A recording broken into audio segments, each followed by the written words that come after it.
Title: The Miracle Phone. Once upon a time, in a small village named Oya, there lived a young boy called Ikenna. Ikenna came from a poor background. Ikenna's father, Mr. Okoro, is dead, and the only thing Ikenna and his siblings inherited from their father was just a small phone, the one Mr. Okoro held dear. Ikenna calls the phone magic because, despite their hardships at home, once their father makes a call, their lives turned around, and celebrations began. Their poverty was bad, such that their landlord had to throw them out from the house, throwing their belongings outside, which led to the loss of Ikenna's Android phone. The loss of Ikenna's Android phone was painful. In anger, Ikenna confronted the landlord, leading to a fight where Iken blacked out. Ikenna woke up in a splendid house, a far cry from their previous one. None of them could explain where their father had suddenly found money from. One day, Ikenna overheard their dad once say on the phone, "When I introduce you to people, represent me well. I don't need your money, neither do my kids. Just go ahead and help others." Their dad clung to that phone as if his life depended on it. On Mr. Okoro's deathbed, he implored on Ikenna not to lose the phone, claiming that Ikenna will understand the value of the phone later in life. Mr. Okoro's burial drew a crowd of influential people, great people. Mr. Okoro's secret life puzzled his children. He had the power to help, but chose to die poor. Many years later, Ikenna rediscovered the phone, but it was now broken beyond repair. A young boy tried to take it, but a voice warned Ikenna not to lose the phone. Ikenna chased the young boy, retrieved the shattered phone, and paid him for it.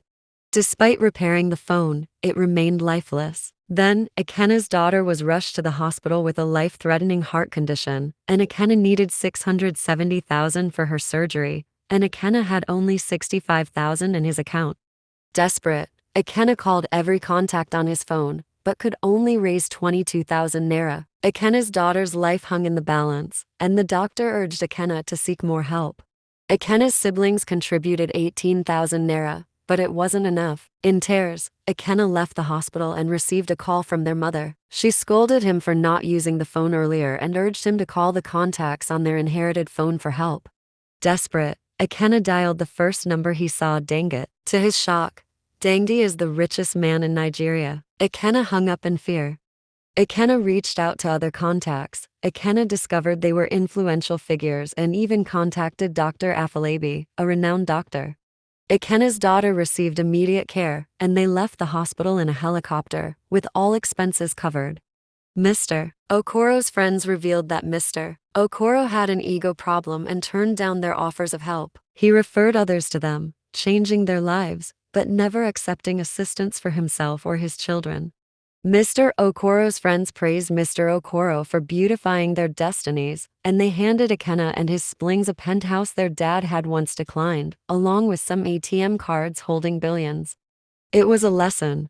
Don't let ego prevent you from seeking help. Your phone contacts may hold the key to a better future. If you don't help others, don't expect help in return. Your children's inheritance might depend on it. Questions. How did Ikenna describe the phone that they inherited from their father?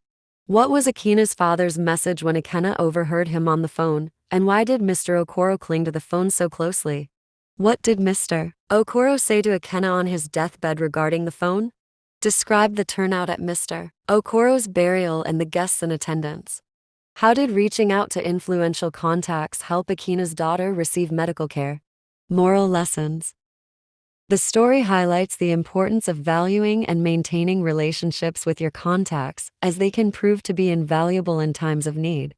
It emphasizes that ego and pride should not prevent us from seeking help when necessary, as pride can lead to missed opportunities for assistance. The story illustrates that material possessions and wealth are not the only forms of inheritance. The connections and relationships we build can be equally valuable. Thank you so much for watching. Please subscribe to my channel and turn on the notification bell to get notified anytime I upload a new video. Stay well, until I come your way again. Bye.